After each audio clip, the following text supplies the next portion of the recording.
Mummy आने में late होगा, डिनर पर वेट मत करना। अभी कहाँ जा रही हो तुम?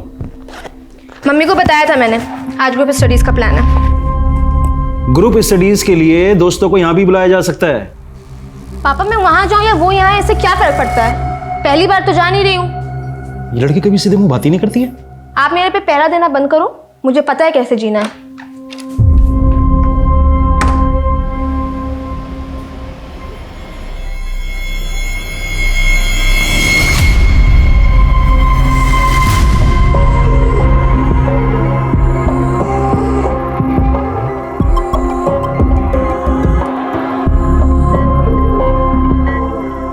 ए, क्या देख रहा है? सीधा देख।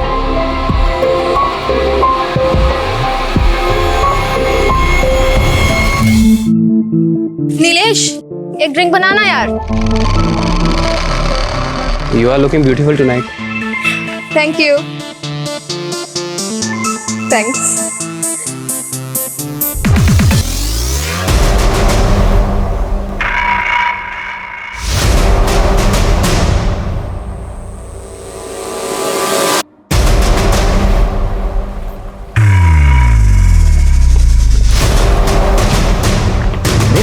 ये क्या कर रही है? तू क्या कर रहा था? अरे मैं बस फन कर रहा था। मेरा अलावा किसी और से फ्लर्ट मत करना, वरना क्या? वरना आज तुझे बताती हूँ।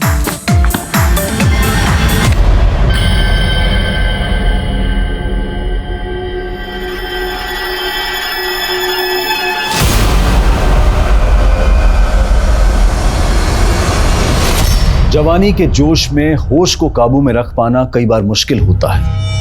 हार्मोनल चेंजेस का ये समय हर पल सोच और समझ में बदलाव लाता रहता है। ये बदलाव इतनी रफ्तार के साथ होता है कि अक्सर सही और गलत में अंतर कर पाना मुश्किल हो जाता है।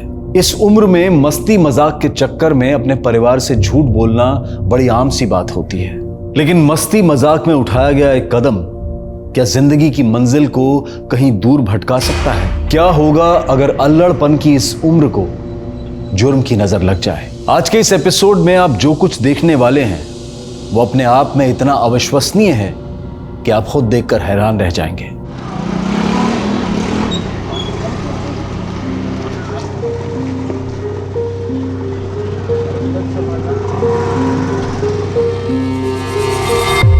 तुम कह रही हो कि करीब 7 दिन पहले तुम्हारे साथ रेप हुआ, लेकिन रिपोर्ट तुम आज दर्ज कराना चाहती हो। इतनी देर क्यों की? सर मैं पहले भी 1-2 बार आई थी, लेकिन हिम्मत नहीं हुई। कितने लोग थे? एक ही आदमी था। चेहरा याद है? नहीं सर, रात के करीब 10 बजे थे, काफी अंधेरा था तो मैं उसे देख नहीं पाई। अच्छा, तुम्हारे पेरेंट्स कहाँ हैं? वो क्यों नहीं आए? वो नहीं चाहते थे कि मैं यहाँ आऊँ। क्यों? क्योंकि उन्हें मेरी बात पे भरोसा ही नहीं है। पर मैं सच बोल रही हूँ, आपको चाहिए तो मैं वो जगह ले जा सकती हूँ जहाँ पे मेरे साथ ये सब हुआ। ठीक है शिंदे, गाड़ी काढ़ा। ओए साहब,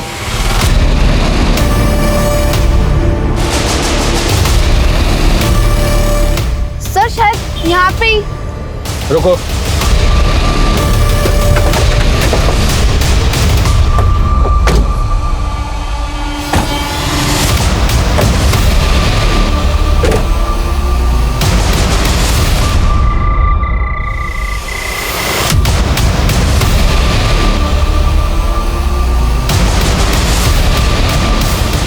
यहाँ स्ट्रगल का कोई भी साइन नहीं है।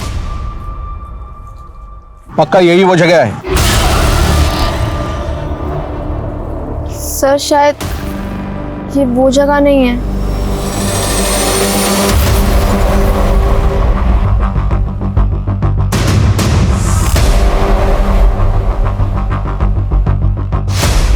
सर शायद यहीं पे।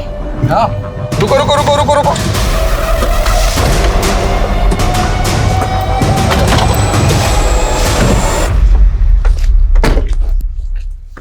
यहाँ हुआ था? हाँ सर, शायद यही। शिंदे चला।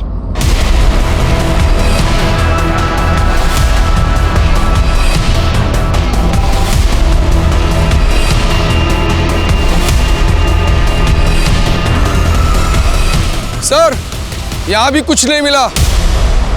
हेमाली, तुम्हारे साथ कुछ हुआ भी है या तुम बस हमें यहाँ से वहाँ घुमाने लेके आई हो? तुम श्योर हो ये वही जगह है? सर मुझे एग्जैक्टली कुछ याद नहीं आ रहा है। कुछ और डिटेल्स याद है? मुझे बस इतना याद है कि उसके बदन से एक अजीब सी स्मेल आ रही थी, जो स्मेल किसी परफ्यूम की नहीं थी, शायद किसी पेंट की थी। उस रात तुमने जो कपड़े पहने थे वो कहाँ है? संभाल के रखे हैं ना? सर वो कपड़े तो मैंने वॉश कर दिए। वॉश कर दिए? सर आप चाहें तो मेरा टेस्ट करवा सकते हैं, आप लोगों को सच पता चल जाएगा।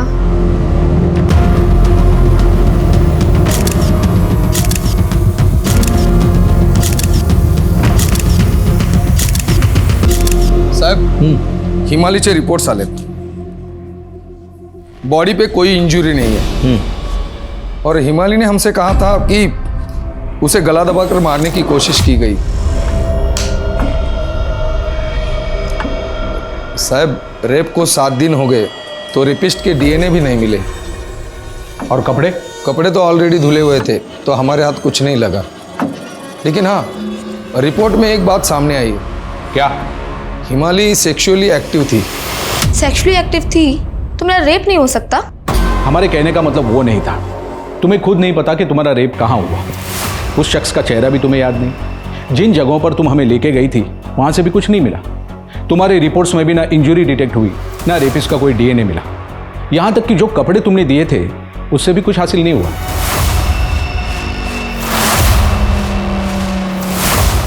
वो मुझे नहीं पता. मुझे सिर्फ इतना पता है कि मुझे इंसाफ चाहिए. जिसके साथ तुम्हारे रिलेशन थे वो कहाँ है? सर हिमाली मेरी गर्लफ्रेंड है. हेमंत, तुम्हें क्या लगता है कौन कर सकता है उसके साथ ऐसा? सर पता नहीं.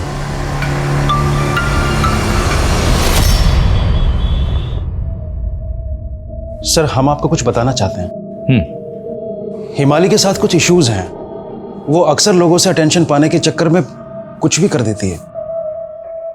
सिर्फ अटेंशन पाने के चक्कर में वो रेप का केस कर देगी?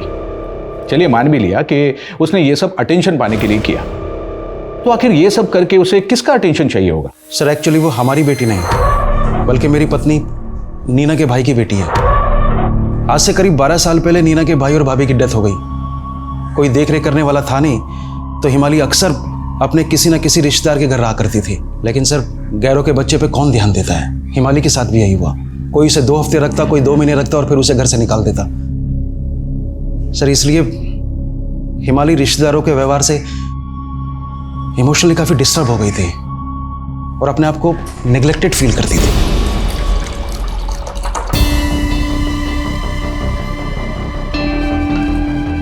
मम्मी मुझे भी दो ना कोल्ड ड्रिंक. फिर पिएगी फिर खांसी हो जाएगी तुझे. अभी नहीं मुझे नहीं पता, अभी दो. बेटा, अभी नहीं, मेहमान आए घर पे. अच्छा मैं ले जाऊं? नहीं नहीं, तू बैठ.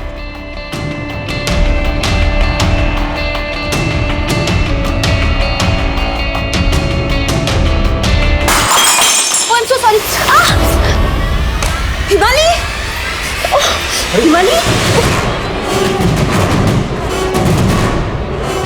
वो हमेशा ऐसी चीजें करती जिससे वो सबकी नजरों में बनी रहे.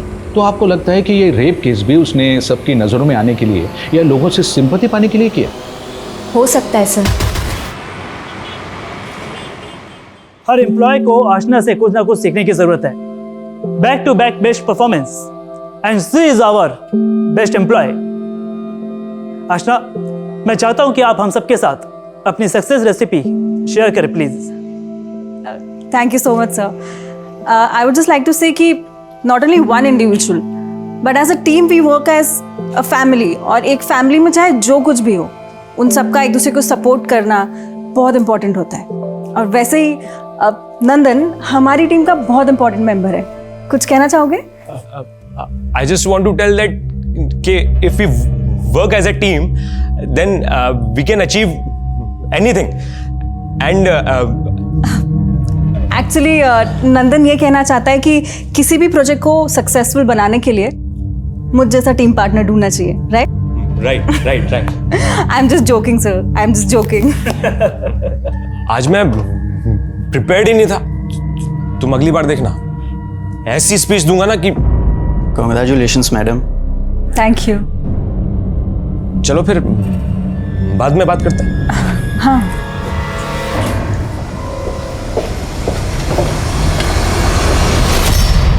बेस्ट एम्प्लॉय नहीं, बेस्ट चोर ऑफ द ईयर का अवार्ड मिलेगा तुझे। मेरे ही आइडिया चुरा के पूरे ऑफिस के सामने क्रेडिट ले लिया। तुम्हारा आइडिया था वो, तुम बस उस टीम का एक हिस्सा थे, हमारा आइडिया था वो। ज्यादा सीधी मत बन। और जो तू ये छम्मक छल्लो बन के सबको अपने आगे पीछे घुमाती है ना, इसलिए सब मेहरबान रहते तेरे पीछे। नंदन, शानू, यहाँ तक कि बॉस भी तेरे पीछे लट्टू है। Be in your limits.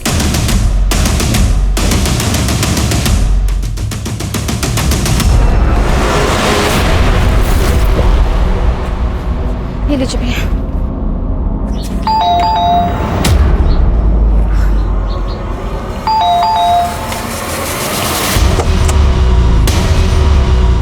क्या है?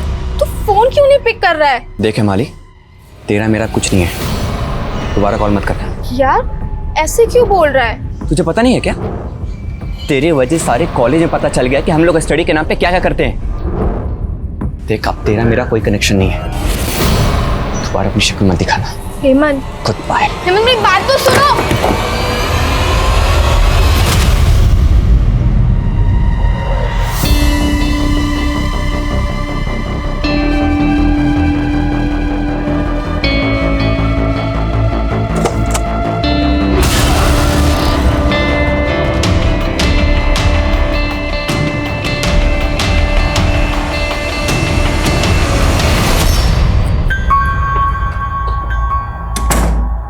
दीदी। हाँ। अरे आज ही जा रहे हो? हाँ। 1-2 दिन रुक जाते, मेरा पीएल एक्सेप्टेड है। अरे तेरे प्रोजेक्ट्स खत्म ही नहीं होते।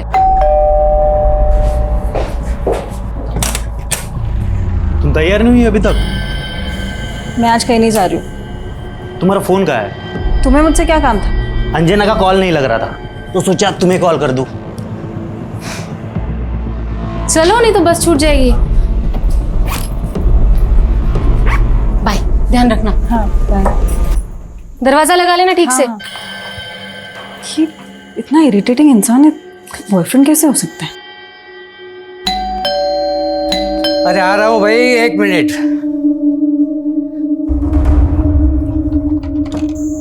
अरे बच्चा आ गया, आओ लाओ बैग दे दो मुझे। ले। और हाँ, जल्दी जल्दी फ्रेश हो जाओ जी। क्योंकि मुझे पता है तुमने अभी तक कुछ खाया नहीं होगा। आशना नहीं आई? अरे उसका वो प्रोजेक्ट चालू है ना, क्लाइंट अप्रूवल के चक्कर में अटक गई, बोली 2 दिन में आ जाएगी। तो दोनों साथ में ही आ जाते।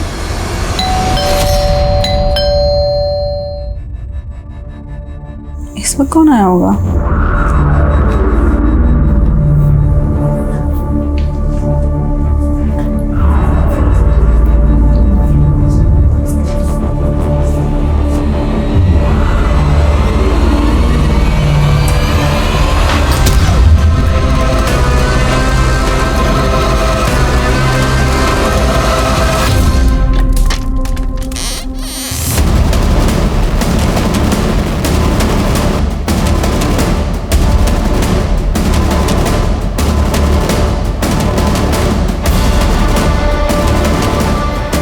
तो इस लड़की के माँ बाप को इन्फॉर्म कर दूँ।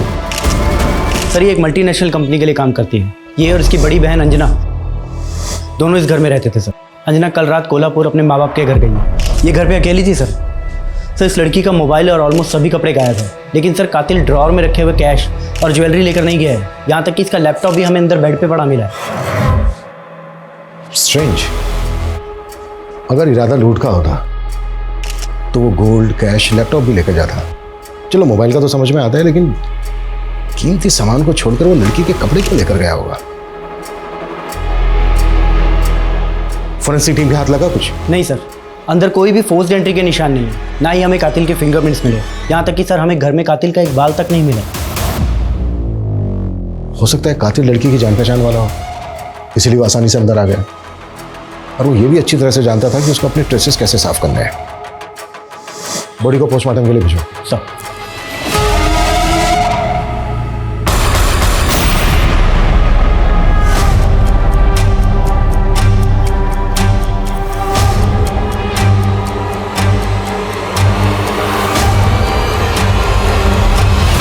तुम दोनों की दोस्त हेमाली के साथ कुछ बुरा हुआ था, पता ही चला होगा तुम्हें। क्या लगता है किसने किया होगा ये? नो आइडिया सर, बट हिमाली के बारे में सुनकर बहुत बुरा लगा। सब पता नहीं क्यों उसने हमें भी कुछ नहीं बताया।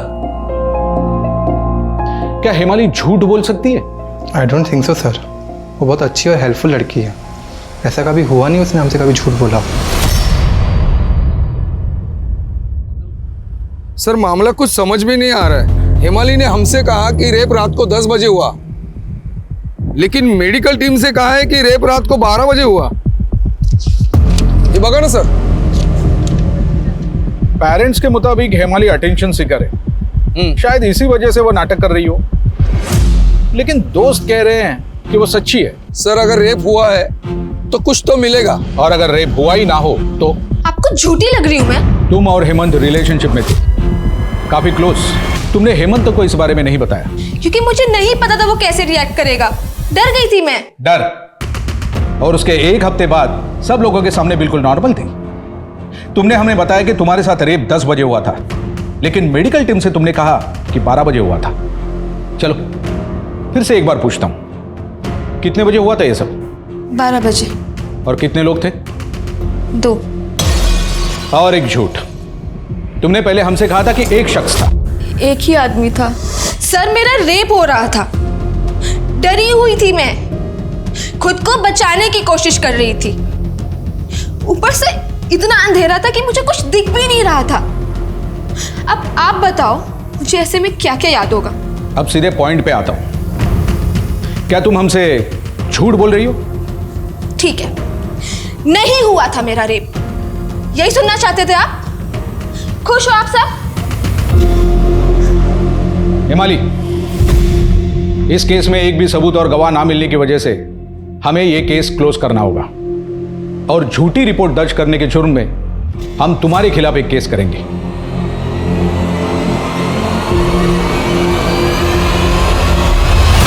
स्टेटमेंट ले लो उनका। सर।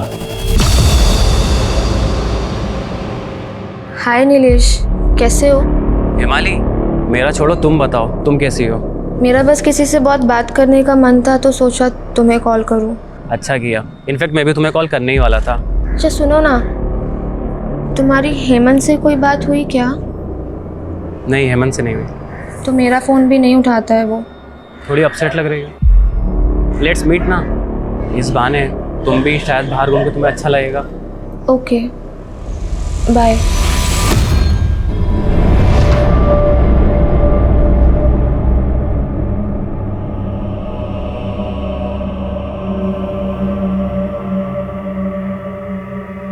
किसी पर शक है आपको? मुझे तो कुछ समझ में नहीं आ रहा सर। आप घर से कितने बजे निकली थी? लगभग 5, 5:30 की बस थी मेरी।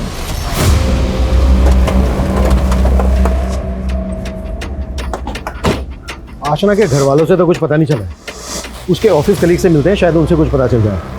आशना के कॉल रिकॉर्ड्स निकालो, उसका फ़ोन सर्विलेंस पे डालो। फ़ोन ऑन होते ही 1 सेकंड में मुझे इन्फॉर्मेशन चाहिए with pin point location. Okay sir. Sir वो बहुत अच्छी थी सर, हमारे ऑफिस में सर सबसे अच्छी। हमें तो सर यकीन नहीं हो रहा है कि वो हमारे बीच में नहीं है। अच्छे लोगों को बुरे लोग अक्सर पसंद नहीं करते, दुश्मन बन जाते हैं। आशना के भी बन गए होंगे। सर निर्मल, सर उसकी और आशना की जमती नहीं थी सर। कहाँ है निर्मल? सर अभी तो 3-4 दिन की सिक लीव पे।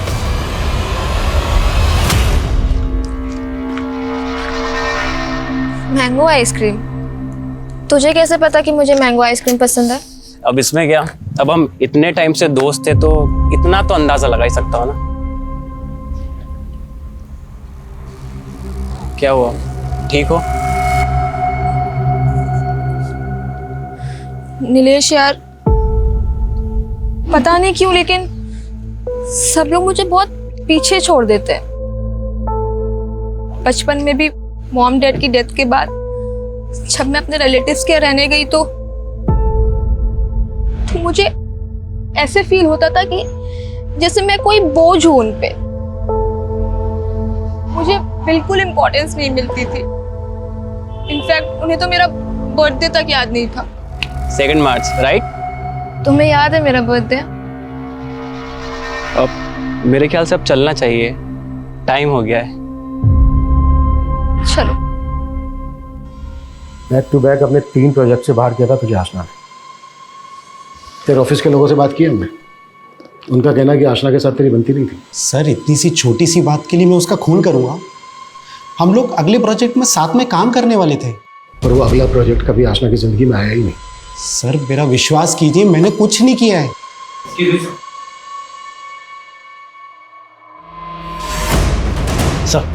सर ये आशना की पोस्टमार्टम रिपोर्ट। आपका शक सही निकला सर, आशना के साथ रेप हुआ था। हमें रेपिस्ट का डीएनए मिल गया है। और सर एक शॉकिंग बात और, आशना के फेफड़ों में कार्बन भर गया था। मतलब आशना को जिंदा जलाया गया था।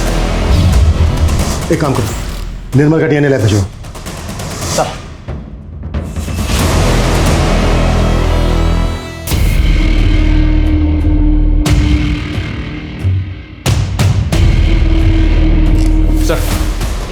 आशना का फोन इस वक्त ऑन है और जीपीएस लोकेशन लैब अवेलेबल है। Move sir.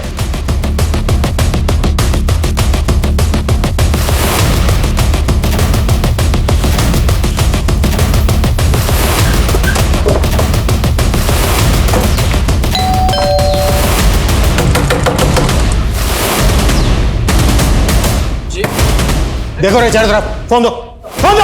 अरे सर, मनीष चेक करो, ये वही फोन है क्या?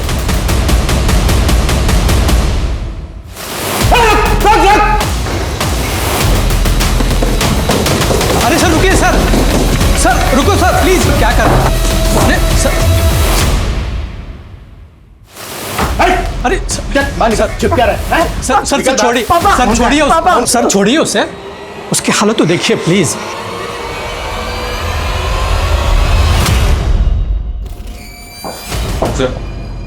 फोन, हाँ फोन मेरा फोन है। हाँ, कोई मेरा फोन दे, अंकल को मेरा देखने फोन दो दे दो। बेटा। हाँ बेटा दे मेरा फोन दे दो। एक मिनट, अंकल को देखने। आशना का ये फोन आपके बेटे के पास कैसे है? मैं आपको सब कुछ सच सच बताता हूँ। वो दरअसल मेरे बेटे को कोई भी फ़ोन देखा तो उठा लेने की बुरी आदत है सर। जहाँ भी फ़ोन देखा अपने जेब में डाल दिया। एक्चुअली उस दिन आशना की डेड बॉडी सबसे पहले सुगीत ने ही देखी थी। क्या हुआ बेटा? आशना ठीक है, आराम से। हाँ?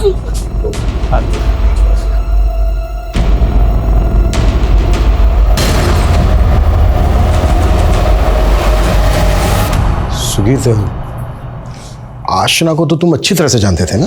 आशना, आशना के साथ जो भी ये सब कुछ हुआ था वो सब तुम ही ने किया था ना? सर अच्छा, क्या क्या हुआ था उस दिन? बता दे। क्या किसी और ने किया था आशना के साथ ये सब कुछ? तुमने तुमने तुमने देखा था उसको? वो हाँ। आग, आशना, आग। आग? हमें आपके बेटे का डीएनए सैंपल लेना होगा। Sir sorry, please try to understand. ठीक है।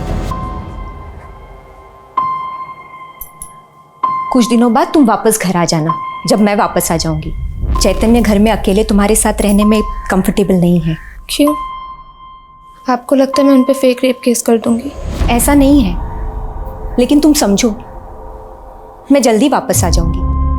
बस कुछ ही दिनों की बात है।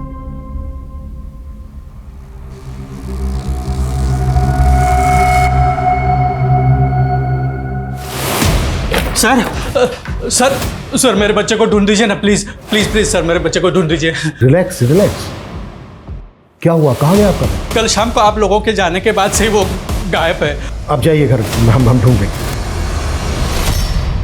पॉसिबल है सुगीत इसमें इन्वॉल्व हो। उसका बाप उसे बचाने के लिए कहीं छिपाकर ये सब ड्रामा कर रहा हो। एक काम करो, अपना खबरी नेटवर्क एक्टिव करो, शायद कुछ हाथ लगे। अच्छा सर, ये आशना 27 साल की है, यंग है, तो हो सकता है कोई लव एंगल। सीधे से ऐसा कुछ पता तो नहीं चल रहा है। एक काम करते हैं, आशना के ऑफिस चलते हैं, उसके दोस्तों उसके साथ काम करने वालों को दोबारा से टटोलते हैं, शायद उन्हें कुछ पता हो। सर आशना और शानू एक दूसरे को डेट कर रहे थे सर। तो ये बात तुमने हमसे पहले क्यों नहीं बताई? उस वक्त दिमाग में ही नहीं आया सर। कहाँ है शानू? आशना की डेथ के बाद उसने ऑफिस छोड़ दिया सर।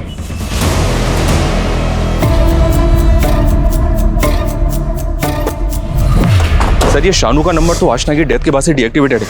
ये दिल्ली का है। वहाँ की लोकल पुलिस को इसके घर का एड्रेस दे दिया है। जितना जल्दी हो सके शानू तक पहुँचते हैं। Right sir. मैंने आशना की फैमिली का पिछले 1 महीने का डेटा खंगाला तो एक इन्फॉर्मेशन हाथ लगी। आशना की बहन अंजना हसन नाम के एक लड़के के साथ पिछले कुछ महीनों से काफ़ी टच में है।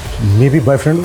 लेकिन सर ये हसन आशना को भी कॉल और मैसेज करता था और जिस रोज़ आशना का मर्डर हुआ उस शाम को भी इसने आशना को कॉल और मैसेज किया था।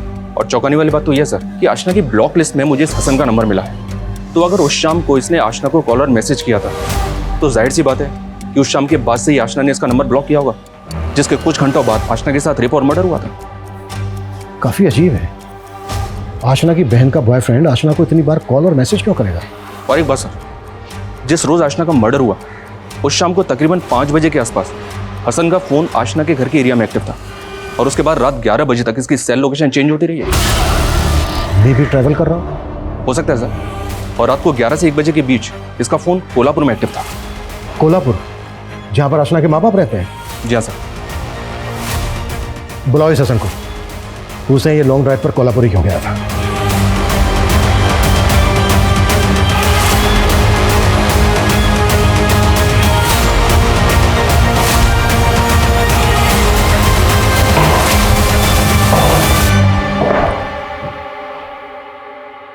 बाइक पे इतनी लंबी राइड, एक काम कर ऑनलाइन ब्लॉगिंग भी शुरू कर दे, बहुत अच्छा करियर है आजकल इसमें। सर उस शाम मैं अंजना को उसके घर से पिकअप करके कोल्हापुर ड्रॉप करने गया था। झूठ मत बोल। अंजना ने उस शाम 5:30 की बस ली थी कोल्हापुर के लिए। सर उसने बस सिर्फ आशना और उसके मम्मी पापा के नजरों में लिया था। दरअसल हम दोनों साथ में ही थे। मैं सच कह रहा हूँ सर, चाहिए तो आप अंजना से पूछ लीजिए। हाँ वो तो हम पूछेंगे ही।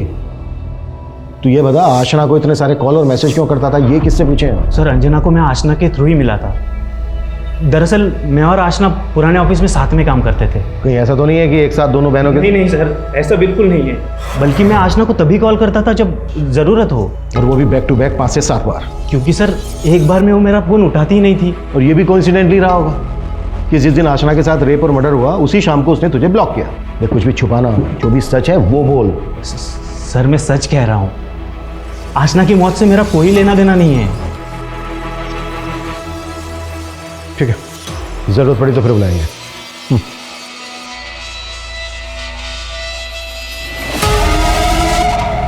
आशना के घर के एरिया का नंबर डेटा निकलवा।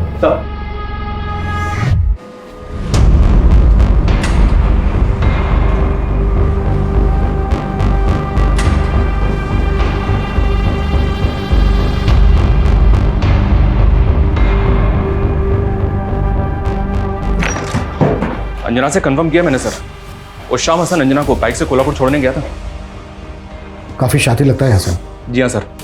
जब मैंने आशना के घर के आसपास के एरिया का डम डेटा स्टडी किया तो पता चला कि शानू का फोन भी उस शाम आशना के घर के एरिया में एक्टिव था। सर ये अंजना हसन के साथ घर से निकली तकरीबन 5 बजे के आसपास और ये शानू रात को 8 बजे आशना के घर पहुंच गया, जिसके बाद उसका फोन स्विच ऑफ हो गया और उसके बाद ठीक 12 बजे उसके अपने घर पे ऑन हुआ। हो सकता है सर ये शानू इस कांड में शामिल और इसी वजह से वो पुणे छोड़ के भाग गया। दिल्ली पुलिस की क्या अपडेट है, कब तक मिल रहा है शानू? जैसे प्लान किया है वैसे ही करते हैं। एक बार प्रैक्टिस कर लेते हैं। आप मुझे जज मान करके मेरे सामने बोलिए। मैं बचपन से ही अकेली रही हूँ। उस रात मेरे साथ कुछ भी नहीं हुआ था। बस लोगों की सिंपैथी पाने के लिए मैंने एक झूठी रेप की स्टोरी बनाई थी। And I am sorry for that. Perfect. मैं एक डेट ले लेता हूँ, जल्द से जल्द इस मामले को निपटाया जाए।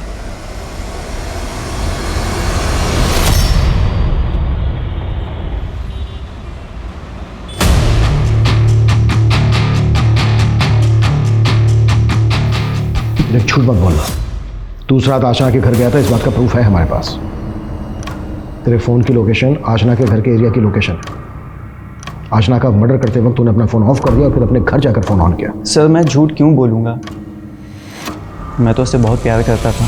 हाँ मैं उस रात उसके घर गया था। तुम क्या बात है? हाँ तुम्हारे लिए तुम्हारा फेवरेट केक लाया हूँ। Red velvet cake? यस। वाह, पर ये सब की क्या जरूरत थी? अरे क्लाइंट का अप्रूवल आ गया और वो फंड भी ट्रांसफर कर देगा। और ये सारे प्रोजेक्ट ख़त्म होते ही ना तुम्हारे प्रमोशन की बात चल रही है। सर फिर मैं वहाँ से निकल गया। मुझे पता होता कि कोई कमीना उस्ताद उसके साथ ये सब करने वाला है तो मैं वहाँ से जाता ही नहीं।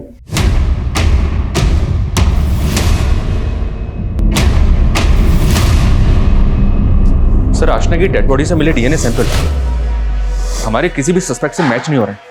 ऐसा लग रहा है जैसे हम लोग किसी डेड एंड पे पहुंच गए। मनीष, इस केस में अब तक हमने आशना के आसपास के लोगों के पर्सनल मोटिव तलाशे। ये भी तो हो सकता है ये कोई रैंडम क्राइम हो। हत्यारा आशना का करीबी हो ही नहीं, बल्कि उसका दूर दूर तक वास्ता ना हो, शायद इसी वजह से हमारी नजर में नहीं आया। तो सर हम लोग इस रैंडम गली में घुसेंगे कैसे? अब तक हमने सस्पेक्ट्स के डीएनए आशना के शरीर पे मिले डीएनए से मैच करवाए। नेशनल क्राइम रिकॉर्ड ब्यूरो के डेटा से सिमिलर केसेस निकालो, उनका डीएनए आशना के शरीर पे मिले डीएनए से मैच करवाओ, शायद कुछ हाथ लग जाए। Okay sir. मनीष, एक टीम बनाओ ये पता करने के लिए कि इस केस से पहले या इस केस के आसपास कोई शख्स गायब हुआ है। Okay sir.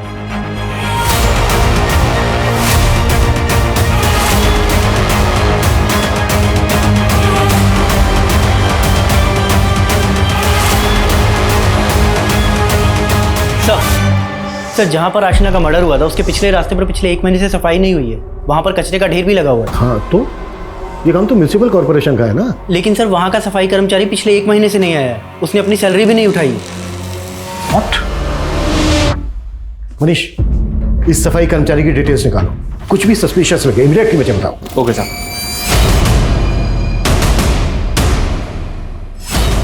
सर हम अपने वर्कर का पूरा रिकॉर्ड रखते हैं। उसका नाम उमेश था।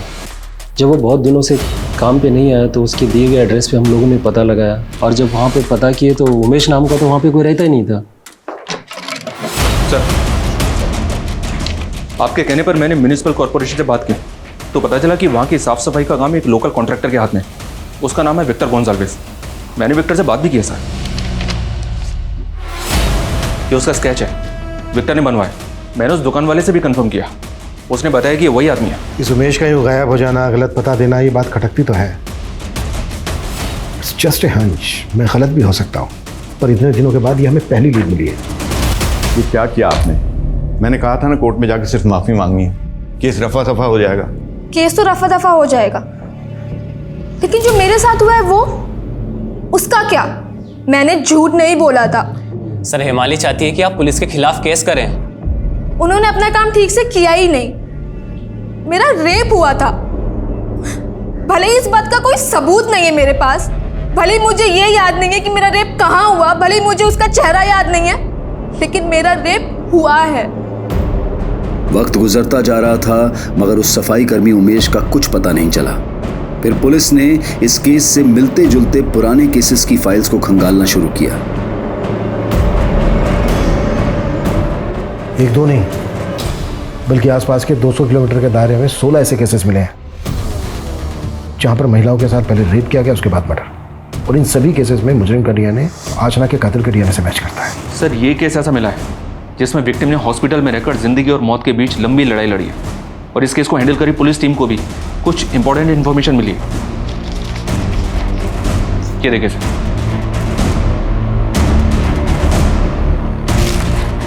ये देखिए, हत्यारा रेप करने के बाद ये शर्ट छोड़ गया था। हो सकता है कलर पेंटिंग का काम करता हो, इसीलिए शर्ट पर पेंट लगा है। ये और एक केस मिला है सर, किसी हिमाली नाम की लड़की का है। केस थोड़ा वियर्ड है, लेकिन इसमें सिर्फ एक बात पे मेरा ध्यान गया, और वो ये कि इस लड़की को भी रेप करने वाले के शरीर से पेंट की स्मेल आ रही थी। आगे क्या हुआ इस केस में? सबूत और गवाह नहीं थे सर। लड़की के परिवार वालों को भी लगा कि लड़की केस झूठा बना रही है, इसलिए पुलिस ने केस क्लोज कर दिया। उल्टा झूठा केस दर्ज करने के जुर्म में पुलिस ने इसके ऊपर केस कर दिया। व्हाट? जब मैंने कहा तो किसी ने नहीं माना। हिमाली, मैं मानता हूं हमारे डिपार्टमेंट की ये भूल हुई है, माफी उसके लिए। हिमाली, हमें लगता है कि हम तुम्हारे रेपिस्ट को जानते हैं। हम पिछले 5 महीने से उसकी तलाश कर रहे हैं। उस तक पहुंचने के लिए हमें तुम्हारी मदद चाहिए। प्लीज हमें बताओगी कि एग्जैक्टली तुम्हारे साथ क्या क्या हुआ था? उस रात मैं एक पार्टी से घर लौट रही थी।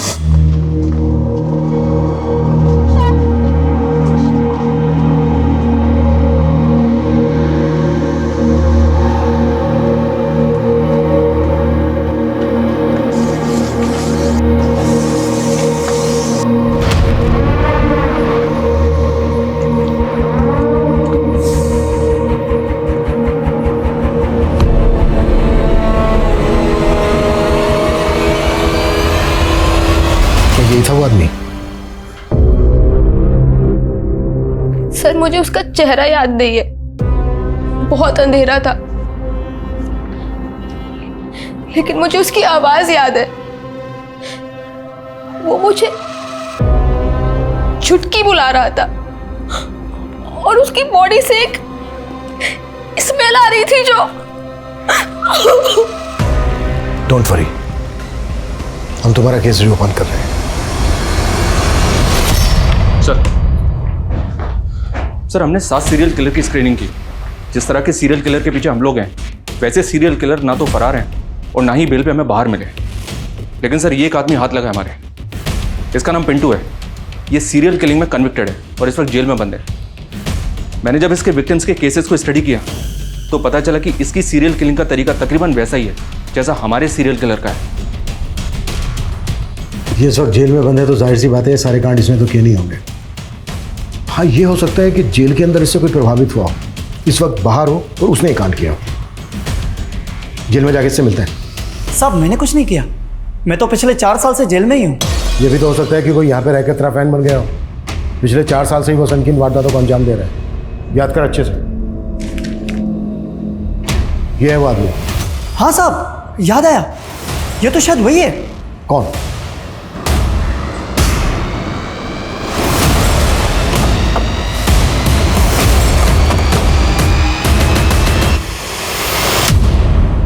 हाँ साहब, ये मेरा ही बेटा है, लेकिन काफी वक्त से मिला नहीं। फोन किया था इसने आपको? नहीं साहब, कभी नहीं। इनका फोन भी सर्विलेंस पे डालो, हो सकता है हमसे झूठ बोल रहे हो। Okay sir. हरीश की मां को पनवेल के एक नंबर से बैक टू बैक 3 कॉल्स आए। ये देखो, कल रात पनवेल में निराली नाम की लड़की के साथ सेम आशना की तरह रेप और मर्डर हुआ है। इससे पहले कि वो पनवेल से निकल जाए, पनवेल पुलिस से कांटेक्ट करो, उनसे कहो कि उसे ढूंढे और उठा ले, और जो नंबर तुम बता रहे हो शेयर करो उनके साथ। क्विक। Okay sir.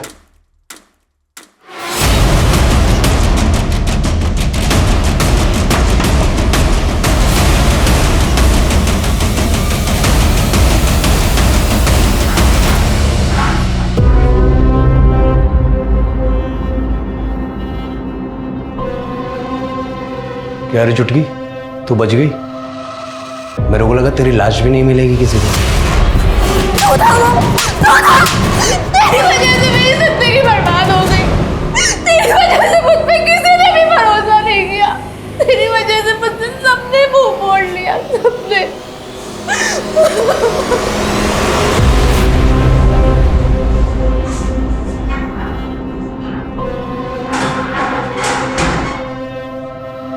काफी लंबी लिस्ट है तेरी। अपन पूछता है क्यों नहीं साहब? वैसे आप छोड़ो, आप नहीं समझोगे। आप शौकीन नहीं लगते ना मेरे को।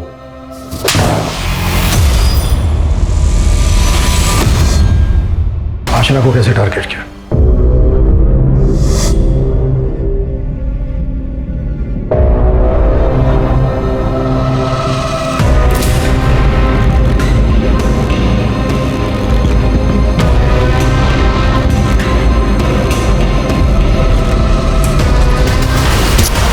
उनको बड़ा मजा आ रहा था, पकड़े नहीं जा रहे थे अपन साहब। औरतों की खुशबू ना मेरे दिमाग को बहुत अच्छी लगती थी। अपन उसके कपड़े के साथ उसका डीओ भी लेकर आए। अपने में से तो पूरे दिन बस पेंट की बदबू आती थी। 24 घंटे पेंट की बदबू सूंघ सूंघ के दिमाग फट गया था साहब। औरतों के परफ्यूम की खुशबू आती थी ना, तो अपन उनके पीछे पीछे चलने लगते। भाग नहीं रहा है, डरो नहीं साहब। अब तक कितनी औरतों के साथ किया ये सब तूने? कल हाफ सेंचुरी का भी हाफ सेंचुरी, बोले तो 25। कपड़े क्यों लेके जाता था मुझे? वो तो अपन का प्राइस था ना सर।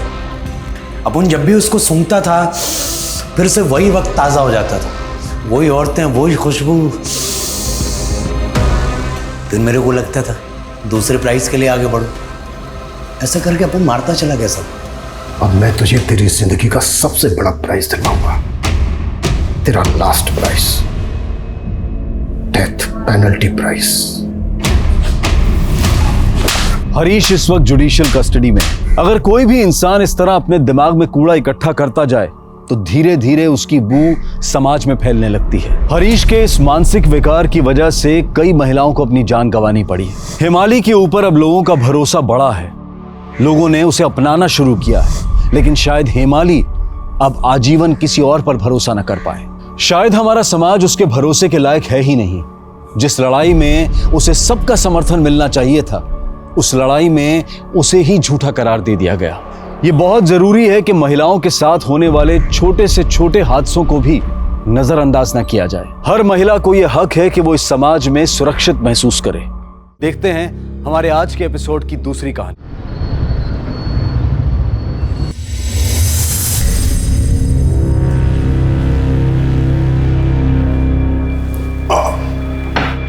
समझ में नहीं आ रहा इस लड़की का क्या करूं। आज तो हम लोग सब लोग थे, इसलिए हमने संभाल लिया। अगर किसी दिन हम लोग नहीं हुए तो। इतना बड़ा सदमा लगा है उसे, थोड़ा टाइम तो लगेगा ना ठीक होने के लिए।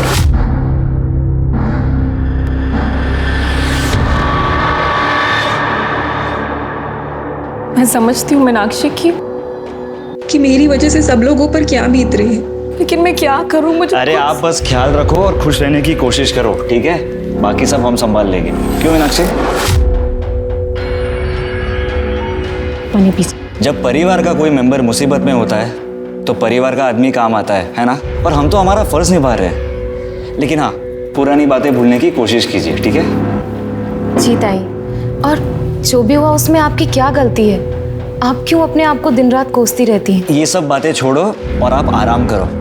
हाँ मीनाक्षी, कल हम इन्हें साइकेट्रिस्ट के पास ले जाएंगे, ठीक है? जी। और देख लेना, ये बहुत ही जल्द ठीक हो जाएगी। ताई आप बिल्कुल भी परेशान मत होइए, सब कुछ बहुत जल्दी ठीक हो जाएगा।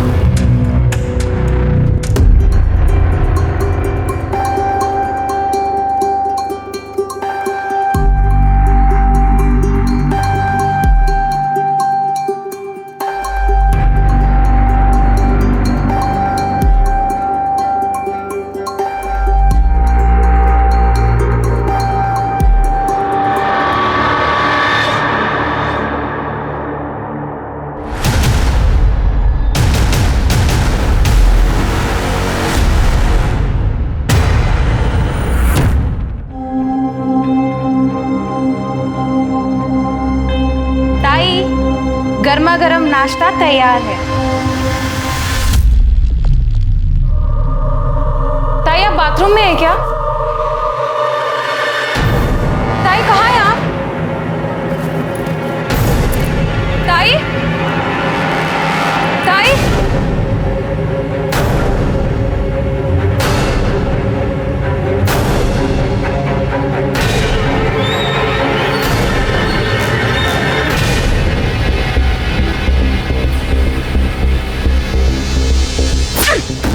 बदतमीज, क्या कर रहा था ये तू?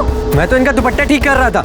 ये ऐसे रास्ते में खोई हुई सी चली जा रही थी, इनका दुपट्टा नीचे गिर रहा था, मैं बस वही ठीक कर रहा था। तू जैसे घटिया लड़कों को मैं अच्छे से जानती हूँ। गंदे गंदे वीडियोस बनाता रहा तू। खबरदार अगर मेरी ताई के आसपास भी दिखा दो, समझा? ताई ताई चलो।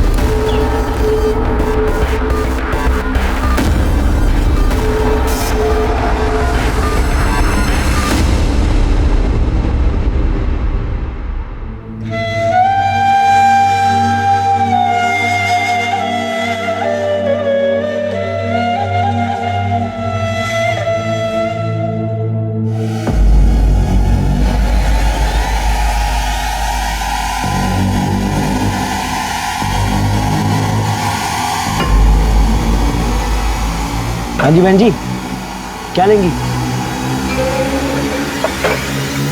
बहन जी क्या लेंगी, टमाटर या शिमला मिर्च? फ्रेश है एकदम।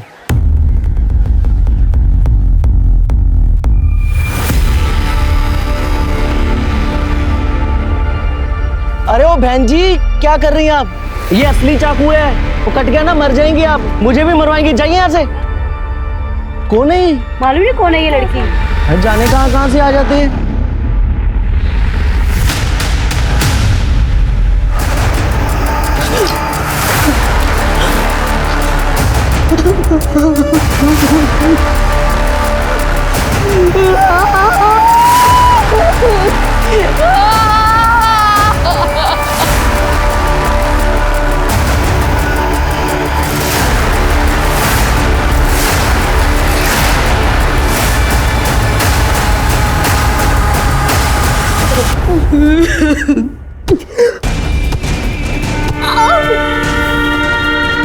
चलो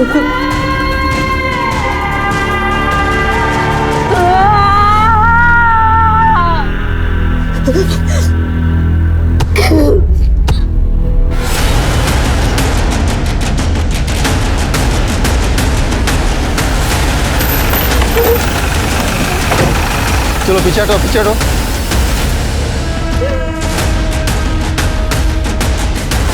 वहीं रुक जाओ, निकल जाओ यहाँ से। सुना नहीं तुमने? निकल जाओ यहाँ से। क्या देखने आया है? हाँ, मेरी ताई जिंदा है या मर गए? देख लो, मार डाला तूने मेरी ताई को। तूने मारा है उसे। कौन किया है तुमने उसका? तुझे मैं नहीं छोड़ूंगी। पूरी दुनिया को तेरी सच्चाई बताओगी कि तूने मेरी बहन को मारा है। देखिए, मैं आप लोगों की हालत समझ सकता हूँ, संभालिए इन्हें और आप होश में आइए। इस बात का ध्यान रखिए कि आप किससे बात कर रहे हैं। फिजूल के ना किसी पे झूठे इल्जाम मत लगाइए। झूठा आरोप? मैं झूठा आरोप लगा रही हूँ? क्या बोल रहा है ये? मीनाक्षी मेरी बात सुनो, चुप हो जाओ। मैं चुप नहीं रहूंगी नितिन। इस आदमी ने मेरी बहन को मारा है। खूनी है तो खूनी। बॉडी पोस्टमार्टम के लिए भेजो। सर। मीनाक्षी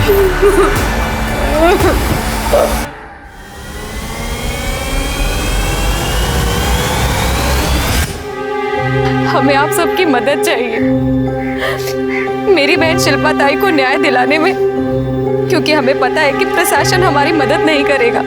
हमने इंस्पेक्टर सुधीर के खिलाफ पहले भी कंप्लेन की है, लेकिन डिपार्टमेंट ने झूठा नाटक किया और कोई सबूत नहीं मिल रहा कहकर उसे क्लीन चिट दे दी। अगर पुलिस अपना काम सही से करती तो आज वो इंस्पेक्टर सुधीर सलाखों के पीछे होता और मेरी शिल्पा ताई वो आज जिंदा होती। आपका शिल्पा और उनके परिवार से क्या संबंध है? देखिए, मेरा इनसे कोई निजी संबंध नहीं है। मैं बस इस केस की तहकीकात कर रहा हूँ, जो देखने में अभी तक सुसाइड केस लग रहा है, लेकिन कुछ पक्का नहीं कह सकते। इन्वेस्टिगेशन चल रही है, इससे ज्यादा मैं आप लोगों को और कुछ नहीं बता सकता। अरे डिपार्टमेंट की बात आपने कही नहीं सर। मेरी बेटी ने खुदकुशी नहीं की, उसका खून हुआ है और मुझे पता है उसे किसने मारा है। किसने मारा है आई? तेरे बाबा ने। आई मैं जानती हूँ कि आपकी तबीयत ठीक नहीं है और ताई की मौत का गहरा सदमा लगा है, लेकिन तू ये बात किसी के सामने मत बोलना। बाबा ऐसा नहीं कर सकते, वो तो ताई से बहुत प्यार करते थे। मुझे पता, उन्होंने उसे मारा है, उन्होंने उसे मारा है, मुझे पता है। उन्होंने उसे मारा है। शिल्पा पाटिल को न्याय दो, न्याय दो, न्याय दो। पुलिस प्रशासन, हाय हाय हाय हाय हाय हाय। इंस्पेक्टर सुधीर को बर्खास्त करो, बर्खास्त करो, बर्खास्त करो। शिल्पा पाटिल को न्याय दो, न्याय दो, न्याय दो। देश भर में आए दिन पुलिस की जवाबदेही पर सवालिया निशान खड़े होते रहते हैं, और जब किसी केस में इन्वेस्टिगेशन ऑफिसर ही आरोपी हो तो न्याय की उम्मीद और भी धुंधली हो जाती है। न्याय दो, न्याय दो। इंस्पेक्टर सुधीर को बर्खास्त करो। बहुत शोर कर रहे हैं, भगाएं क्यों ऐसे? और जैसा कि आप देख रहे हैं, परिवार ही नहीं जनता भी शिल्पा के लिए न्याय की मांग कर रही है। महादेव पाटिल यहाँ के नगर सेवक रह चुके हैं। वो और उनकी पार्टी और उनके समर्थक रोज यहाँ धरना प्रदर्शन कर रहे हैं, सुधीर को केस से हटाने की मांग कर रहे हैं। अब देखना होगा कि शिल्पा को न्याय कब तक मिलेगा, मिलता है या नहीं।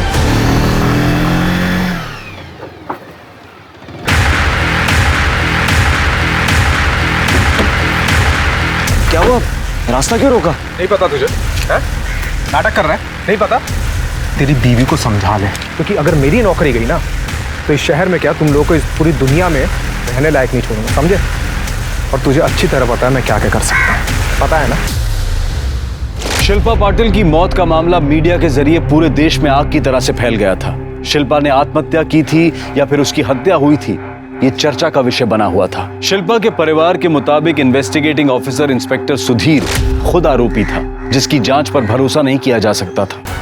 जनता और मीडिया के बढ़ते दबाव के कारण इस केस को क्राइम ब्रांच को सौंप दिया गया, जो कि इस केस की शुरुआत से जांच करने वाली थी। वैसे भी इंस्पेक्टर सुधीर अपनी जांच को कुछ आगे बढ़ा नहीं पाया था, क्योंकि शिल्पा के परिवार वालों ने उसे बयान देने और कोऑपरेट करने से इनकार कर दिया था। क्राइम ब्रांच अब अपने तरीके से इस केस की जांच करने वाली थी, लेकिन क्या वाकई में सुधीर का शिल्पा की मौत से कोई संबंध था? और क्यों शिल्पा की मां कमला खुद अपने ही पति और शिल्पा के पिता महादेव पाटिल को शिल्पा की मौत का जिम्मेदार बता रही थी। सर, शिल्पा की पीएम रिपोर्ट।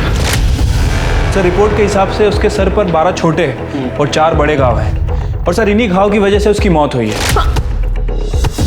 रिपोर्ट में यह भी मेंशन है कि शिल्पा ने इसके पहले कई बार सुसाइड करने की कोशिश भी की। शिल्पा की मौत इन 12 छोटे घावों की वजह से नहीं, बल्कि वो 4 बड़े घावों की वजह से हुई। शिर्के, ये केस जितना सिंपल दिखता है मुझे लगता है उतना है नहीं। क्या आपको पक्का यकीन है कि आपकी बहन शिल्पा पाटिल ने आत्महत्या की? नहीं सर, ताई की हालत ठीक नहीं थी। उसने कई बार अपनी जान लेने की कोशिश की थी सर, लेकिन मैं जानती हूँ मेरी बहन कभी सुसाइड नहीं कर सकती। सर, उसे मजबूर किया है सुसाइड करने में, और उन्हें मजबूर करने वाला वो इंस्पेक्टर सुधीर है। सर, ये सुसाइड केस नहीं है, अमिटमेंट टू सुसाइड केस है सर। लेकिन हमें तो लगता है ये सुसाइड नहीं, मर्डर है। क्या? शायद। फिलहाल हमें शिल्पा की बैक स्टोरी जाननी है। क्या होता उसके साथ? सर, कुछ महीने पहले तो सब कुछ ठीक था, ताई बहुत खुश रहती थी। लेकिन सर, जब एक बार वो बाबा के साथ चुनाव प्रचार में गई। महादेव पाटिल! महादेव पाटिल! महादेव पाटिल! भाइयों और बहनों, महादेव पाटिल के नगर सेवक होते हुए इस एरिया का सबसे ज्यादा विकास हुआ है और इस बात की कोई दो राय नहीं है, वो चाहे क्षेत्र का विकास हो या महिलाओं की सुरक्षा हो। महादेव पाटिल ने हर सुख दुख में और परेशानी में जनता का कंधे से कंधा मिलाकर उनका साथ दिया है और आगे भी देते रहेंगे। जिंदाबाद जिंदाबाद। हटाना।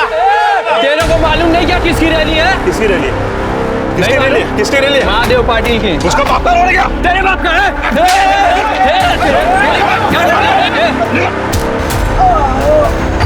बाबा, अरे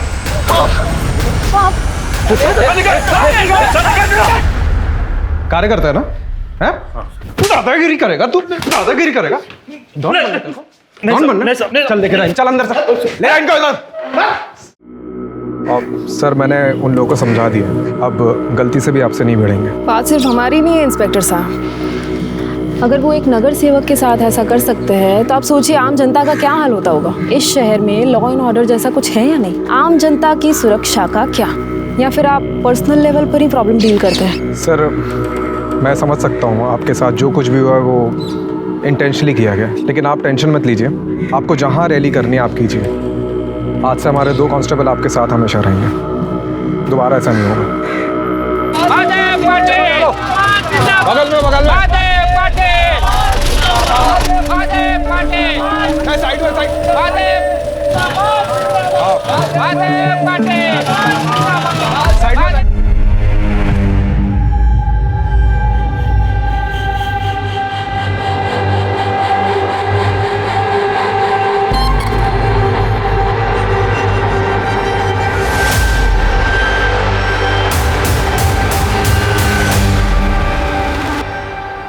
सुधीर, तुम जानते हो कि मेरा एक बार डिवोर्स हो चुका है। मैं रिश्ते में एक बार धोखा खा चुकी हूँ और अगर दूसरी बार ऐसा हुआ ना तो मैं बर्दाश्त नहीं कर पाऊंगी। और अगर तुम मेरे साथ। शिल्पा, तुम बेकार की बातें क्यों सोचती हो? मैंने तुमसे सच्चा प्यार किया है और तुमसे शादी करना चाहता हूँ। देखना जल्दी तुम्हारे घर तुम्हारा हाथ में नहीं आऊँगा।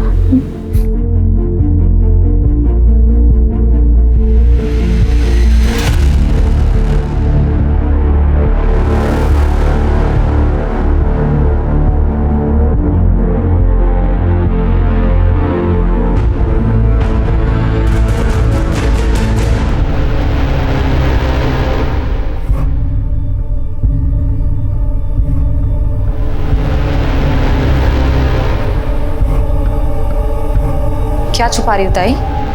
मुझे पता है कि आपका और इंस्पेक्टर सुधीर का अफेयर चल रहा है। मैंने आप दोनों को कई बार देखा भी है साथ में। हम दोनों एक दूसरे से प्यार करते हैं और शादी भी करने वाले हैं। अगर ऐसा है तो अच्छी बात है, लेकिन मैं फिर भी आपको कह रही हूँ कि जो भी कदम उठाना सोच समझ कर उठाना। कल को ऐसा ना हो कि आपको पछताना पड़े।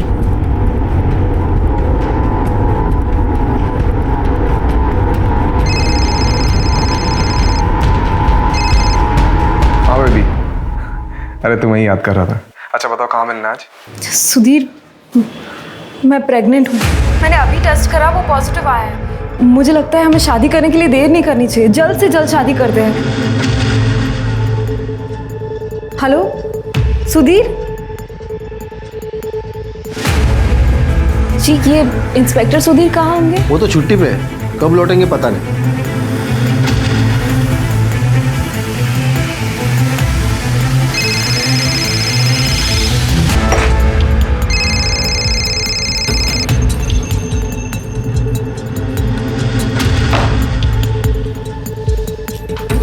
जी, ये इंस्पेक्टर सुधीर हेडक्वार्टर्स में रहते हैं ना? वो तो शादी से पहले रहते थे, अब शादी के बाद फैमिली के साथ वो माधव नगर में बंगला नंबर 4 में रहते हैं।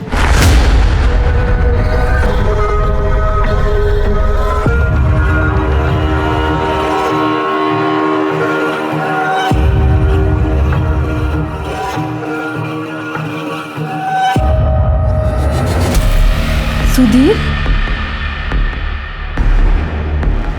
मैडम आप थाने आइए, वहाँ पे जाके बात करते हैं। मैडम आज बेबी जानू सोना नहीं बोला तुमने, मुझसे झूठ बोलते रहे और इस बेचारी को भी धोखा दी। मुझसे शादी के वादे अपने हवस की आग बुझाने के लिए किए थे। अब जब मैं तुम्हारे बच्चे की माँ बनने वाली हूँ तो अनजान होने का नाटक कर रहे हो। क्या बोल रही है ये? कौन है ये? अरे पता नहीं किसका बच्चा पेट में लेके घूम रही है और मुझ पे झूठे इल्जाम लगा रही हो। चलो ये मेरा घर है, चलिए चलिए। और ये किसका बच्चा है? और दोबारा याद दिखी ना तो गोली मार दूंगा, बता रहा हूँ मैं। सर, ताई की पहली शादी टूटने के बाद दोबारा प्यार में धोखा खाने का सदमा वो बर्दाश्त नहीं कर पाई। उनकी तबीयत खराब रहने लगी और सर उन्होंने कई बार अपने आप को जान से मारने की कोशिश की। उन्हें देखकर आई बाबा और दुखी होते।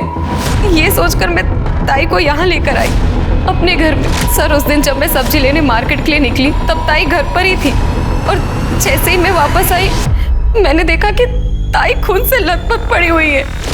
सर वो मर चुकी थी। सर आपने इंस्पेक्टर सुधीर के खिलाफ कंप्लेंट की थी? हाँ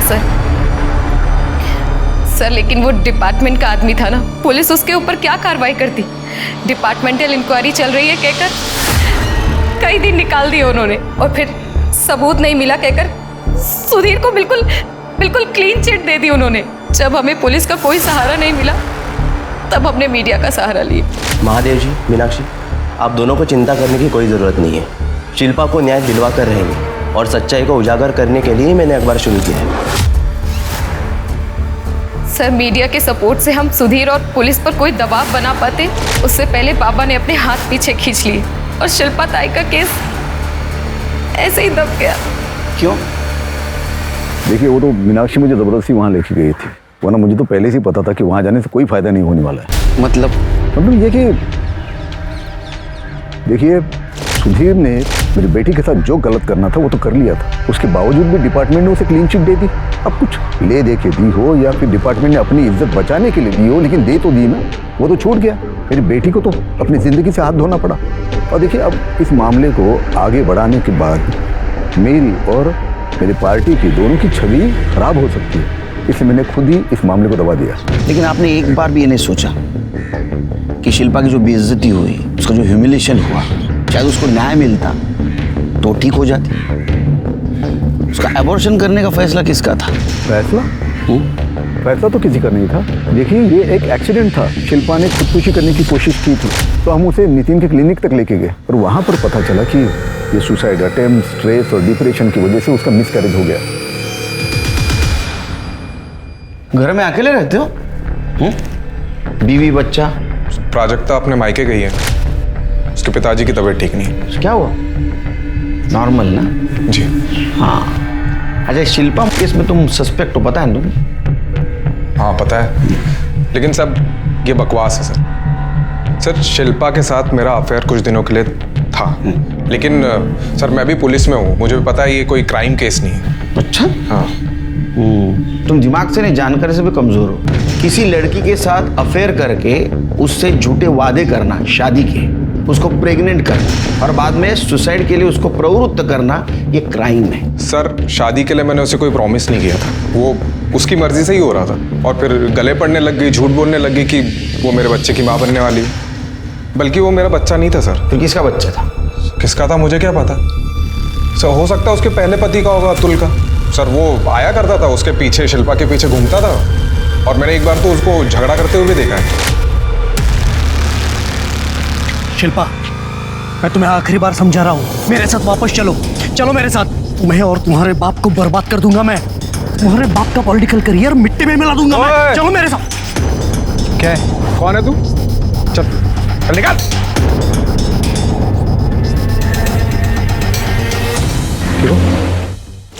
सर उस दिन पहली बार मैं अतुल से मिला था और मैंने उसको जाकर समझाया भी था।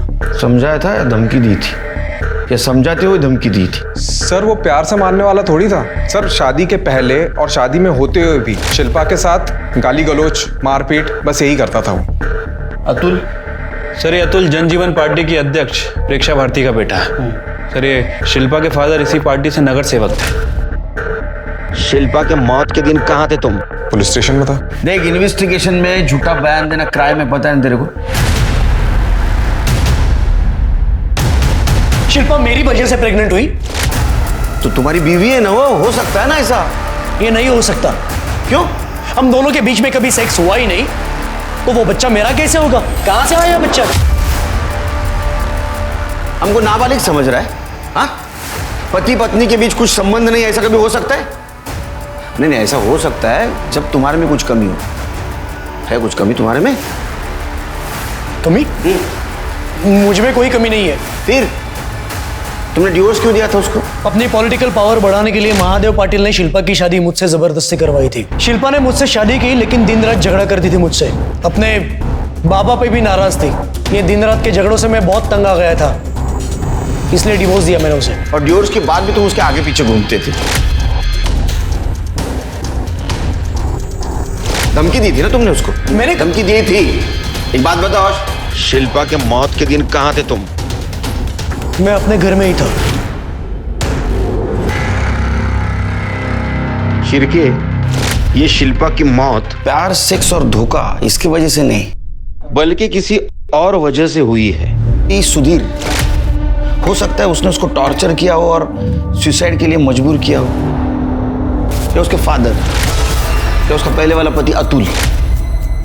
उसके फादर तो पॉलिटिशियन है, पावर और कुर्सी के लिए कुछ भी कर सकते हैं, और शिल्पा की वजह से उनकी इमेज भी थोड़ी गड़बड़ हो गई थी। पर मीनाक्षी का कहना है कि उस दिन शिल्पा अकेली घर पे थी, तो हो सकता है इस बात का इन तीनों में से किसी ने फायदा उठाया, घर पे आए, शिल्पा का सर दीवार पे पटका। शिल्पा की forensic report? Sir forensic report के हिसाब से शिल्पा के ब्लड में एक ऐसी दवाई के ट्रेसेस मिले हैं जिसे रेगुलर लेने से हार्ट बीट बढ़ने लगती। क्या? और आदमी कुछ दिनों में हार्ट अटैक से मर सकता है। अगर शिल्पा का मर्डर नहीं भी हुआ होता तो ये दवाई लेने की वजह से वो अपने आप हार्ट अटैक की वजह से मर जाती। और जाहिर है कि ये दवा शिल्पा खुद होके नहीं ले रही होगी, उसको कोई दे रहा होगा। सर, इंस्पेक्टर सुधीर ने हमसे झूठ कहा था कि उसकी पत्नी मायके में अपने पिता की तबीयत की वजह से। ऐसा नहीं है सर, वो सुधीर की वजह से अपने मायके में है। उसने सुधीर के खिलाफ डिवोर्स फाइल किया है सर। और एक बात सर, जिस दिन जिस टाइम शिल्पा की मौत हुई थी उस वक्त इंस्पेक्टर सुधीर भी पुलिस स्टेशन में मौजूद नहीं था। यहाँ के पुलिस स्टेशन के स्टाफ से मैंने पता किया। पता करो कहाँ था, उसका मोबाइल लोकेशन चेक करो। राइट।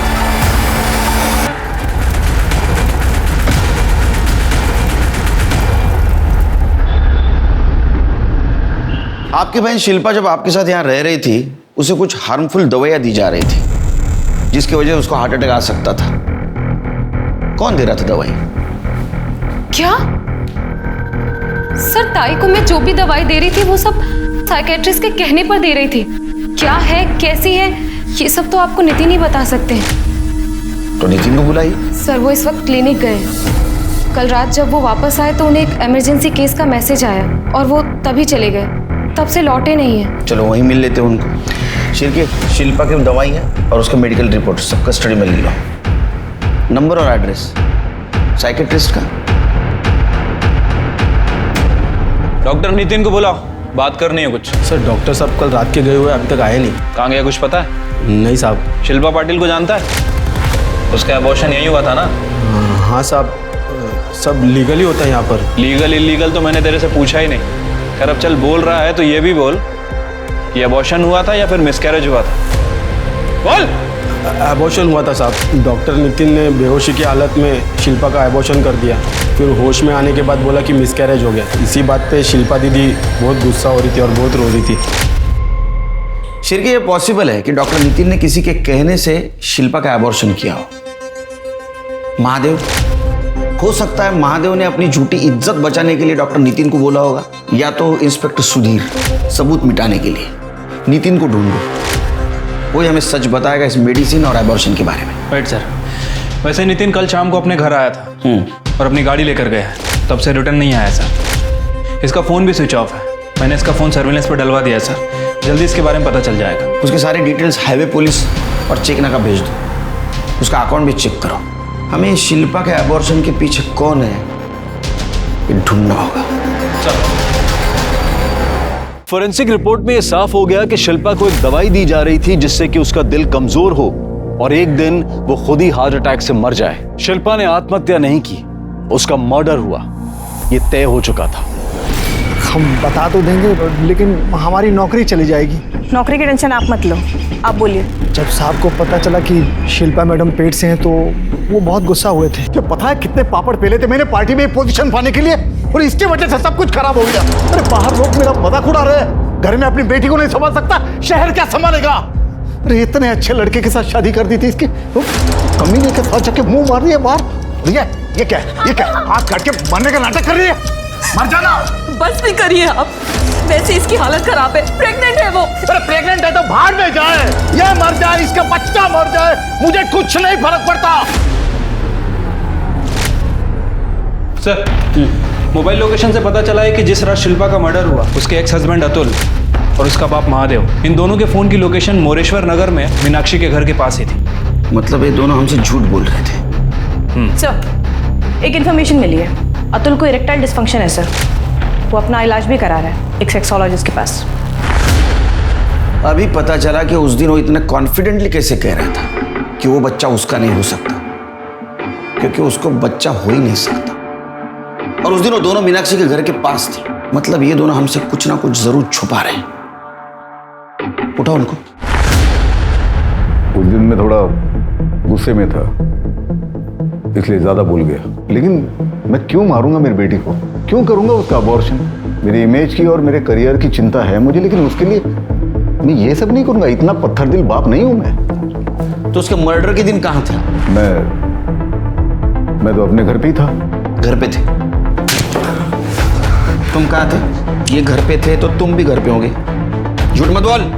हमें पता है तुम दोनों मीनाक्षी के घर के आसपास घूम रहे थे। सच बोलने में तुम्हारी भलाई है, नहीं तो इतना मारूंगा ना। हम दोनों शिल्पा से मिलने गए थे उस दिन। देखो शिल्पा, तुम्हारे और सुधीर के बीच में जो कुछ भी था वो मैं भूलने के लिए तैयार हूँ। ट्रीटमेंट शुरू है, थोड़े ही दिन में मैं ठीक हो जाऊंगा। प्लीज वापस आ जाओ, शादी कर लेंगे। फिर मान जाओ ना, देखो इसी में सबकी भलाई है। कुछ ही दिनों की बात है, सब ठीक हो जाएगा। और देखो पार्टी के सामने जो मेरी इमेज है ना वो बनी रहेगी, और हो सकता है कि अगले इलेक्शन में मुझे विधायक का टिकट ऑफर करे पार्टी।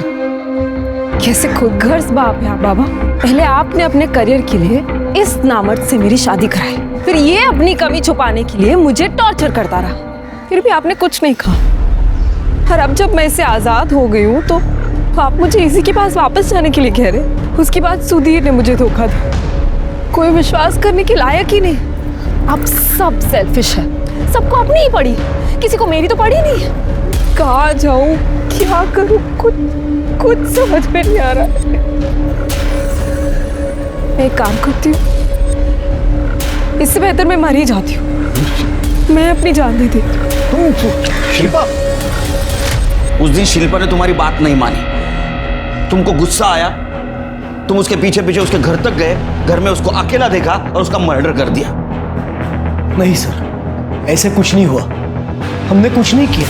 अच्छा एक बात बताओ, डॉक्टर नितिन को मजबूर किया था ना शिल्पा को कुछ दवाई देने के लिए, जिसके वजह से कुछ दिन के बाद उसका दिल कमजोर हो जाता और उसको हार्ट अटैक आ जाता और मर जाती। क्या लालच क्या दिया था डॉक्टर को? ये आप क्या बोल रहे हो? शिल्पा को इस तरह की कोई दवाई दी जा रही थी? ये तो आपसे पहली बार मालूम पड़ रहा है मुझे। इनके आंकड़ा ऐसे नहीं जाएगी।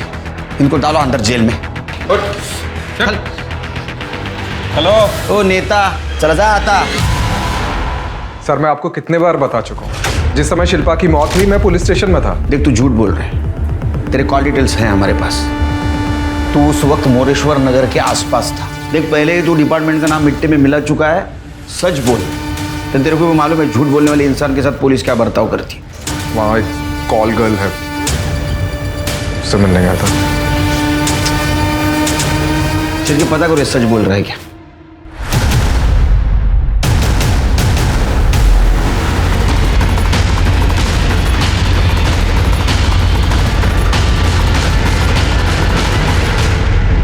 सर, कॉलर ने बयान दिया है कि जिस वक्त शिल्पा का मर्डर हुआ वो सुधीर के साथ ही थे। फिर क्या हो सकता है कि उसने बयान दिया नहीं, उससे दिलवाया गया होगा। एक इम्पॉर्टेंट इन्फॉर्मेशन मिली है सर। हमारे लोकल पुलिस को जंगल में जो जली हुई लाश मिली थी, उसके पास एक ड्राइविंग लाइसेंस और एक जला हुआ सेलफोन मिला है। Sir, driving licence doctor Nitin का है और जो सेलफोन जला हुआ था सर, उसे हमारे टेक एक्सपर्ट्स रिट्रीव कर रहे हैं। डॉक्टर नितिन? कोई गाड़ी मिली वहाँ? नहीं सर। मीनाक्षी ने तो बोला था गाड़ी से गया है। ठीक है, लोकल पुलिस को इन्फॉर्म करो गाड़ी ढूंढने के लिए। उस गाड़ी के जरिए हम उसके कातिल तक पहुंच सकते हैं। और मीनाक्षी को भी इन्फॉर्म करना होगा। शिल्पा उस नाव की तरह से थी जिसमें अपने स्वार्थ को पूरा करने के लिए हर कोई छेद करके उसे डुबोना चाहता था, जिसमें उसके पिता महादेव और पहला पति अतुल भी थे। पुलिस ने उनसे पूछताछ की, लेकिन सवाल यह था कि क्या वो सच बोल रहे थे और डॉक्टर नितिन, उसका मर्डर किसने और क्यों किया था।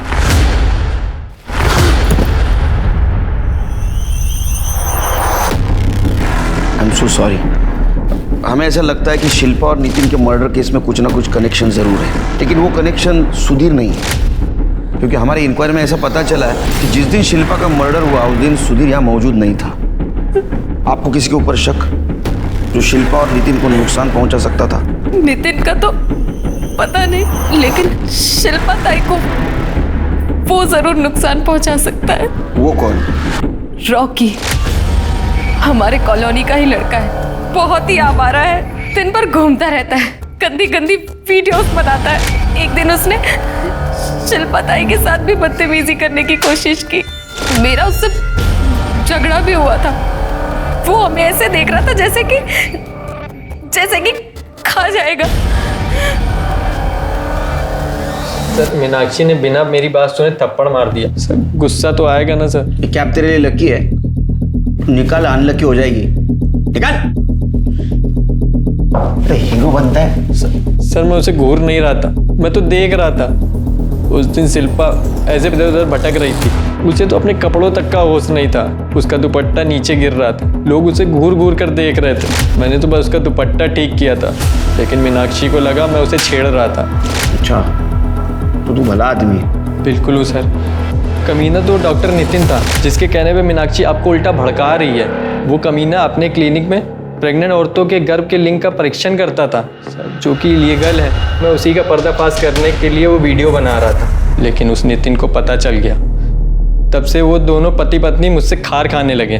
सर, आई शपथ, मैंने किसी को नहीं मारा। अच्छा, तू क्या वीडियो बनाता है दिखा जरा, देखते तो कितना समाज कार्य कर रहा है।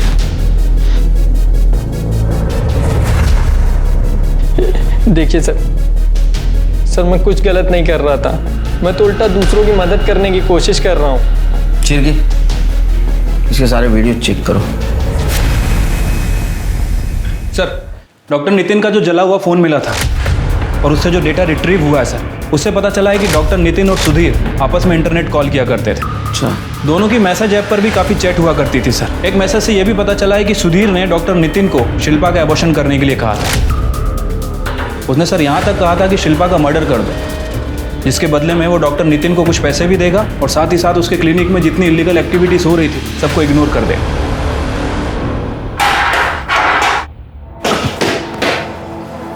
अब गली के गुंडे के साथ जो बर्ताव किया जाता है ना, वही तेरे साथ किया जाएगा। करड़े ला इतकं मारा हात खरं बोलला। एक सेकंड सर, वो मैसेज मैंने गुस्से में किया था। लेकिन नितिन से जब फोन पे बात हुई तो मैंने उसे मना कर दिया ऐसा कुछ भी करने के लिए। सर मैं किसी की जान नहीं ले सकता सर। उस क्लिनिक में जाने जा रही थी उन बच्चों की जो पैदा भी नहीं हुए, तो तेरे को ये सब पता था। इतना ही नहीं, शिल्पा को जो दवाई दी जा रही थी दिल कमजोर होने की, वो भी तेरे इशारे पे दी जा रही थी। शिल्पा का एबॉर्शन भी तेरे इशारे पे हुआ था और उसकी जान भी तूने ली। अब अच्छे वकील का इंतजाम कर, जरूरत गिरेगी।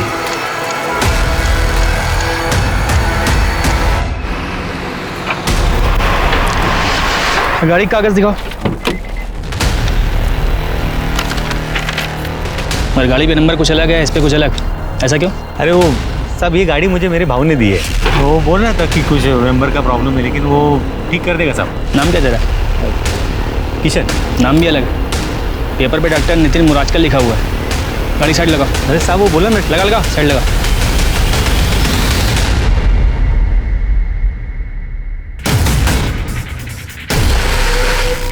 सर ये बघा, ये रॉकी की बनाई हुई वीडियोस।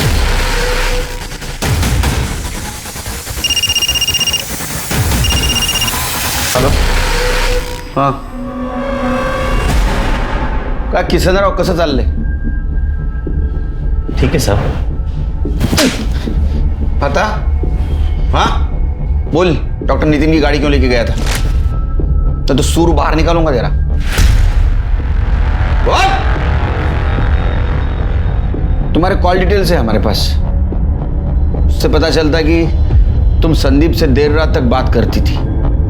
कुछ सबूत भी है हमारे पास, उससे पता चलता है तुम्हारा और संदीप का अफेयर चल रहा था। पिक्चर देखोगी फिर के? क्या दिख रहा है इसमें? हाँ, अब एक्सप्लेन करता हूं। जिस दिन शिल्पा का मर्डर हुआ उस दिन पहले शिल्पा घर आई, उस वक्त तुम घर पे थी। तुम घर से बाहर निकली, कुछ देर के बाद फिर से घर आई। लेकिन तुम्हारे पहले बयान में तुमने क्या बताया हमें? कि जिस दिन शिल्पा की मौत हुई वो घर पे अकेली थी। तो झूठ बोला था ना तुमने? सच बताओ। सर मैं बताती हूँ सर, मेरा और संदीप का कॉलेज टाइम से ही अफेयर चल रहा था। गुड। और कॉलेज खत्म होते होते हमारा अफेयर भी खत्म हो गया। मुझे मालूम था कि बाबा कभी भी एक स्मॉल टाउन जर्नलिस्ट से मेरी शादी नहीं कराएंगे, इसलिए मैंने भी चुपचाप नितिन से शादी कर ली। फिर एक दिन मुझे मार्केट में संदीप मिला और हमारा अफेयर फिर से शुरू हो गया। लेकिन ये बात बाबा को पता चल गई। उन्होंने अपने इमेज और करियर के लिए मुझे संदीप को छोड़ने के लिए कहा, लेकिन हम फिर भी छुप छुप कर मिलते रहे। सब कुछ ठीक चल रहा था। ताई की डेथ हो चुकी थी, उस रात वो घर नहीं आने वाले थे, इसलिए मैंने संदीप को कॉल करके घर बुलाया था। लेकिन सर वो अचानक से घर आ गए। उन्होंने ना डोर बेल बजाई ना ही डोर नॉक किया, इसलिए मुझे कोई आवाज़ भी सुनाई नहीं दी। मैं बाथरूम में नहा रही थी और मेरा फ़ोन बेड पर पड़ा था जिसमें संदीप का कॉल आ रहा था और वो कॉल नितिन ने देख लिया था। कॉल कट होने के बाद संदीप के मैसेज आए जो मेरे मोबाइल स्क्रीन पर शो हो रहे थे और वो मैसेज नितिन ने देख लिया।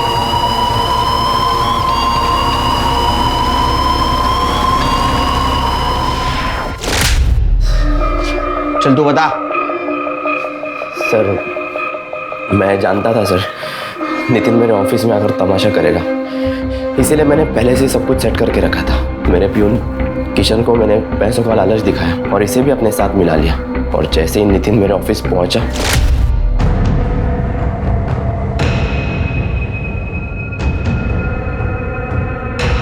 अबे ये साले ऐसे न्याय दिलाएगा तू? जब मैं पता तो न्याय कैसे दिलाता? मेरी बीवी के साथ सोता है तू? किशनराव बांसुरी बाजवा। मेरे मन में लालच आ गया साहब। मैंने सोचा कि गाड़ी बेचूंगा तो मुझे पैसा मिलेगा, इसलिए मैं नंबर प्लेट चेंज करके गाड़ी लेके जा रहा था। तभी नासिक में पकड़ा गया साहब। शिल्पा को क्यों मारा?